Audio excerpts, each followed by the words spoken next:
Mes chers compatriotes, les élections régionales ont été un grand succès pour le Front National. Le premier tour a confirmé qu'il est bien le premier parti de France. Plus personne ne le conteste aujourd'hui, même ici au Parlement européen de Strasbourg. Nous avons en effet obtenu près de 29% des voix en métropole, contre 27% à la droite et au centre réunis, et moins de 24% au PS. Marine dans le nord et Marion dans le sud ont même obtenu des scores historiques en dépassant 40% des voix. Le second tour nous a permis de progresser en nombre de voix et de battre notre record qui datait des présidentielles de 2012. Nous avons en effet obtenu 6 820 000 voix contre 6 420 000 en 2012, soit 400 000 voix de plus. Et il y a désormais 358 conseillers régionaux FN contre seulement 118 auparavant, c'est-à-dire 3 fois plus. 3 enseignements doivent en être tirés. Le premier, c'est que l'UMPS existe bel et bien. Les analystes politiques conviennent aujourd'hui que nous avions raison de le dire. La preuve, c'est que le PS a retiré ses listes au profit de Xavier Bertrand dans le Nord et de Christian Estrosi dans le Sud et qu'il a appelé à voter contre Florian Philippot dans l'Est. À cette occasion, le Premier ministre Manuel Valls s'est comporté en véritable directeur de campagne de l'UMP, comme Marine Le Pen l'a constaté. Cela confirme la pertinence de l'analyse politique du FN.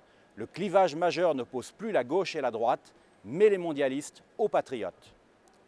Le deuxième enseignement, c'est que l'UMPS est soutenu par le système qui s'affole de notre montée inexorable.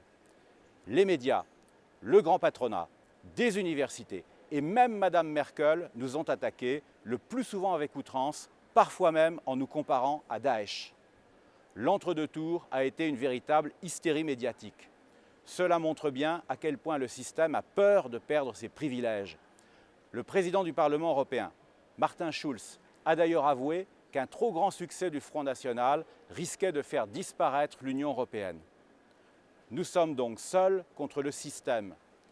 Mais il ne faut pas s'en effrayer, car il est plus fragile qu'il n'en a l'air. Notre histoire nationale a montré que lorsque notre peuple se révolte, il renverse tous les obstacles qui se dressent sur son passage. Et j'arrive justement au troisième enseignement qui concerne l'avenir. Nous sommes sur une courbe de progression constante. À ce rythme, Marine Le Pen peut gagner les présidentielles dans 16 mois si nous nous mettons tous au travail.